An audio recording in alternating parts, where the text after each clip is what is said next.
السلام عليكم ورحمة الله. أهلا بكل متابعي القناة، حلقة جديدة عن أخبار الرياضة المصرية والعالمية. وتعالوا نبدأها مع بعض بأخبار النادي الأهلي. بعد 6 انتصارات متتالية، الأهلي يفقد أول نقطتين في الدوري الممتاز هذا الموسم بالتعادل أمام فيوتشار. غضب كبير من جماهير النادي الأهلي على مواقع التواصل الاجتماعي من محمد مجدي قفشة بسبب إهداره لركلة الجزاء وإصراره على التنفيذ رغم وجود علي معلول داخل الملعب. انتقادات كبيرة من جماهير النادي الأهلي لمحمد الشناوي ومحمود متولي بسبب الخطأ الساذج الذي ارتكبوه في هدف التعادل لفيوتشر. استمرار الأداء السيء لمحمد شريف يثير غضب جماهير النادي الأهلي على السوشيال ميديا. كولر يقرر إعطاء اللاعبين راحة من التدريبات والعودة غدا استعدادا لمباراة فاركو في الدوري. مارسيل كولر يبلغ سيد عبد الحفيظ بتنفيذ عقوبة لائحة الفريق على اللاعب محمد مجدي قفشة بسبب قيامه بتسديد ركلة الجزاء دون إذن المدير الفني وعدم تنفيذ أوامر المدير الفني. وينذر لاعبي الأهلي جميعا أن اللاعب المتخاذل في حق الفريق أو اللاعب الذي سيفقد مستواه سيكون مصيره الرحيل خارج النادي. ويذكر أن لائحة عقوبات الأهلي في حالة عدم تنفيذ أوامر المدير الفني قد تصل إلى 200 ألف جنيه.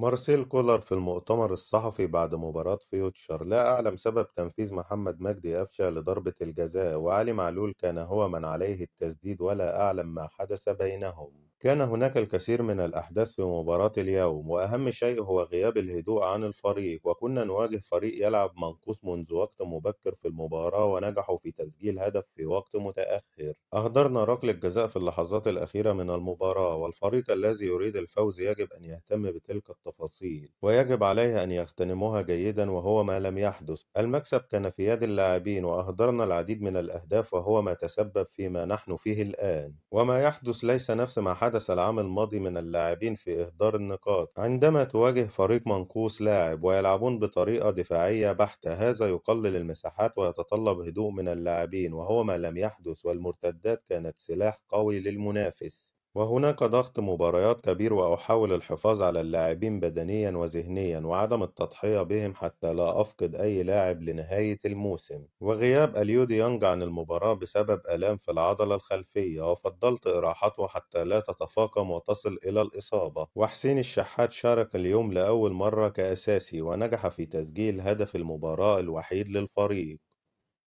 اتحاد الكرة يعلن عن وصول جواب رسمي من فيفا يؤكد على مشاركة النادي الأهلي في بطولة كأس العالم للأندية المقامة في المغرب في فبراير المقبل. النادي الأهلي في انتظار التنسيق بين فيفا وكاف لتأجيل بعض مباريات الفريق في مجموعات دوري أبطال أفريقيا بسبب تضارب المواعيد مع إقامة كأس العالم للأندية. مشاركة النادي الأهلي في بطولة كأس العالم للأندية يجبر اتحاد الكرة على تعديل جدول مباريات الأهلي في البطولات المحلية خلال الفترة القادمة. مارسيل كولر: دائما نبحث عن الاحتياجات والصفقات التي تفيد الفريق، ومشاركتنا في كأس العالم ليس لها علاقة بالصفقات خلال الفترة القادمة. وفي حالة تعاقد مع مهاجم جديد يجب أن يكون أفضل من المهاجمين الذين أمتلكهم في قائمتي. كأس العالم للأندية في فبراير المقبل، وهناك وقت كافي، ولكن لا أفكر فيه الآن. الأهم في عملي هي المباراة المقبلة، وهذا ما تعودت عليه. رسميًا، الجزائر تعلن تقدمها لملف استضافة بطولة كأس الأمم الأفريقية 2025.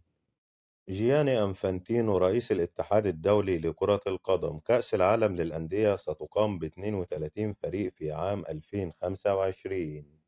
وبكده تكون انتهت أخبارنا. اكتب لنا في التعليقات من وجهة نظرك مين هو المتسبب في تعادل الأهلي أمام فيوتشر، وإيه هي أفضل طريقة لمعالجة الأخطاء المتكررة خلال الفترة الماضية. اشترك في القناة لو لسه مشتركتش، ادعم الفيديو بلايك، والسلام عليكم ورحمة الله.